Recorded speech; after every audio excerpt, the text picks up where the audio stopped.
কিছু হয়েছে নিশ্চয়ই, বড় একটা অঘটন কিছু।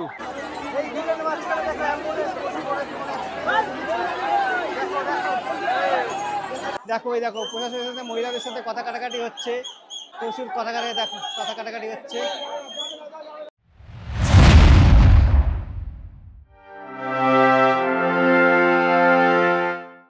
হ্যালো ফ্রেন্ডস, আবার একটা নতুন ভিডিও তোমাদের সামনে চলে আসলাম। আজকে তোমাদের আমি দেখাবো শেরাফুলি থেকে ভিডিও নয়, আজকের ভিডিওটা দেখাবো বৈদ্যবাটির ঘাটে কীরকম ভিড় হয় সেটা তোমাদেরকে আজকে আমি দেখাবো ভিডিওতে। আমি এখন রয়েছি বৈদ্যবাটি রেলগেটের সামনে, আর সামনে দেখো বৈদ্যবাটি রেলগেট, আর প্রচুর পুলিশ কিন্তু এখানে মোতায়েন করা হয়েছে যেন কোনো জলযাত্রী যেন কোনো ক্ষতি না হয়, তাদের কিন্তু সেবায়াত করার জন্য। অতএব তোমরা দেখতেই পাচ্ছ বৈদ্যবাটি রেলগেটের অবস্থাটা কীরকম। আর রেলগেটের ঠিক অপোজিটেই দেখো যে সেই জলযাত্রীদের কিন্তু বিশাল ভিড়।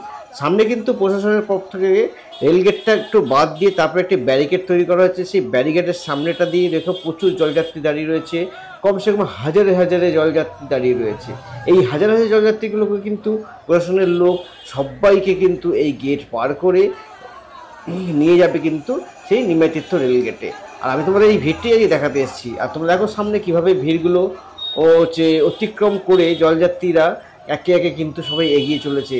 সামনে কিন্তু গেটগুলো যেই তুলছে, আর প্রচুর প্রচুর কিন্তু জলযাত্রী একে অপরের উপর দৌড়াদৌড়ি করে কে কত আগে যাবে সেরকম কিন্তু সিস্টেম তৈরি হচ্ছে এখানে। অতএব হুড়োহুড়ি না করে আমার মতে বলে সবাই আস্তে আস্তে যাও, সবাইকে নিয়ে আস্তে আস্তে চলো, তাহলে কি হবে তোমাদের জল ঢালাটা কিন্তু সম্পূর্ণ হবে, খুব ভালো হবে। কেন হুড়োহুড়ি করলে কিন্তু এখানে একটা অ্যাক্সিডেন্ট ঘটে যাওয়ার সম্ভাবনা থাকবে। আর এই রেলগেটটা কিন্তু এই বৈদ্যবাটি রেলগেটটা কিন্তু এই যে ভিড়টা হয়েছে, এটা কিন্তু হয়েছে দিল্লি রোড থেকে যারা গাড়ি নিয়ে আসছে তাদের কিন্তু এই রাস্তার উপর ঢুকতে দিচ্ছে না। তারা কি করছে, পুরো মেন যে দিল্লি রোড আছে সেই দিল্লি রোডের ওখানে বাসকে দাঁড় করিয়ে সমস্ত বাসের যত প্যাসেঞ্জার, আশেপাশে যারা প্যাসেঞ্জার আসছে, তোমার এদিক থেকে যারা আসছে, তাদের যে সমস্ত জলযাত্রীরা রয়েছে তারা কিন্তু এই ভিড়টা এখান থেকে অতিক্রম করে তারপর এখান থেকে নিমাইতীর্থ ঘাটে যাবে।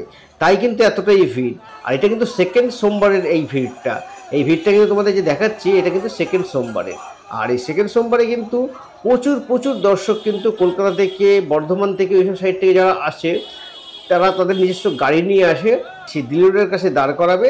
দিল্লি রোড থেকে তারপর ওখান থেকে পায়ে হেঁটে এখান থেকে যাবে হচ্ছে নিমাইতীর্থ ঘাট। তবে এখান থেকে জল নিয়ে তারপর এখান থেকে রেলগেট আছে সামনে, ওই রেলগেট থেকে তারপর এগিয়ে যাবে তোমাদের তারকেশ্বরের দিকে। এই হচ্ছে এটার নিয়ম। এবার কি হচ্ছে দেখো, এখানে কিন্তু প্রচুর দর্শক জমে গেছে। তার মধ্যে কি হচ্ছে, এই রাস্তার মধ্যে কিন্তু একটাই রাস্তা, এখানে কিন্তু কেউ একবার ঢুকে গেলে কিন্তু আর বাইরে বেরোবার রাস্তা থাকে না।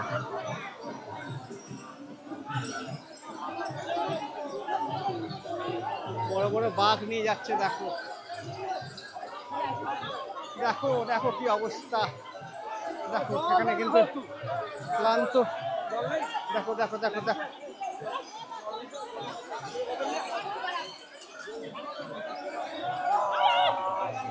দেখো দেখো দেখো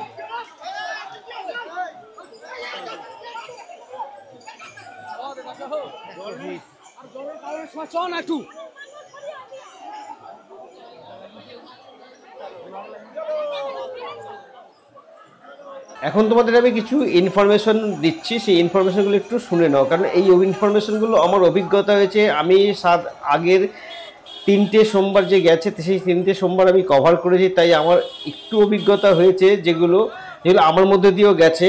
যেন আমি যেমন দ্বিতীয় সোমবার মানে আগের সোমবার যে এসেছিলাম, সেই আগের সোমবারে প্রচুর প্রচুর ভিড় হয়েছিল। আর আমি শেরাফুলি থেকে ওই রোডটা ধরে আমি যাতায়াত বেশি না 500 থেকে 700 মিটার যাওয়ার পরে আমি একটা ভিড়ের জ্যামে আটকে পড়ি। সেই জ্যামটা যে এতটাই মারাত্মক ছিল সেই বলার মতো নয়। সেখানে যদি মানে কত লোক যে ইনজিওর হয়েছে, তার মধ্যে আমিও ইনজিওর হয়েছি। কারণ আমার যে বুকের উপর প্রচুর হাতের কনুই দিয়ে সবাই চাপ দেওয়াতে আমার যে বুকের চেস্ট সেগুলো কিন্তু প্রচুর পেন হচ্ছে, এখনও পর্যন্ত আমার পেন হচ্ছে অলরেডি। তাই জন্য আমি তোমাদেরকে বলবো, তোমরা যারা আসছো এই তৃতীয় চতুর্থ সোমবারে, তাদের আমি বলবো শেরাফুলি স্টেশনটা তোমরা অ্যাভয়েড করো।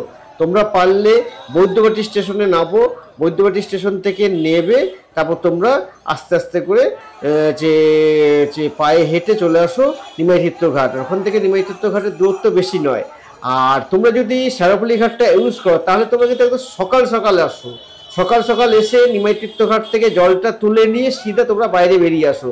আর একবার যদি তোমরা তারকেশ্বর রোডে এসে পৌঁছে যাও, তারপর তোমাদের কোনো অসুবিধা হবে না।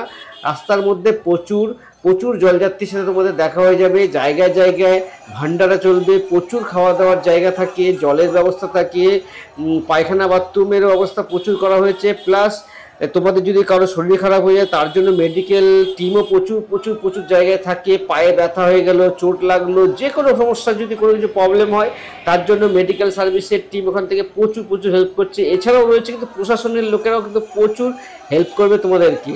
অতএব তোমরা আমি তোমাকে এইটাই বলবো যে তোমরা যদি শেরাফুলি ঘাটে যদি আসো তাহলে কিন্তু তোমরা দুপুর 1টা থেকে 1:30টার মধ্যে তোমরা শেরাফুলি ঘাট থেকে জল তুলে বেরিয়ে পড়ো। কারণ 1টা থেকে বিকেল 5টা পর্যন্ত যে ভিড়টা হয় সেই ভিড়টা কিন্তু বাচ্চা প্লাস মহিলারা যা কষ্ট হবে সেটা তোমরা কিন্তু সেলতে পারবে না। কারণ আমি আমার নিজের ওপর থেকে কিন্তু আমি এটা উপভোগ করেছি। অতএব আমি তোমাদের তাই জন্য এখানে দেখো সামনে কিন্তু আমি অ্যাম্বুলেন্সও দেখতে পেলাম। এই অ্যাম্বুলেন্সগুলো হচ্ছে নিয়ে যাওয়া হচ্ছে, যত জলযাত্রী যদি কোনো অসুবিধা হয় তার মধ্যে এই অ্যাম্বুলেন্সগুলো কিন্তু পরিষেবা দিয়ে থাকছে। কি করবে, এত ভিড়ের মধ্যে কিন্তু এই অ্যাম্বুলেন্স এই ভিড়কে অতিক্রম করেই কিন্তু যাচ্ছে। অতএব কিচ্ছু করার নেই, এত জলযাত্রী এসে গেছে সেটি তোমাদেরকে দেখাতে নিয়ে এসেছি।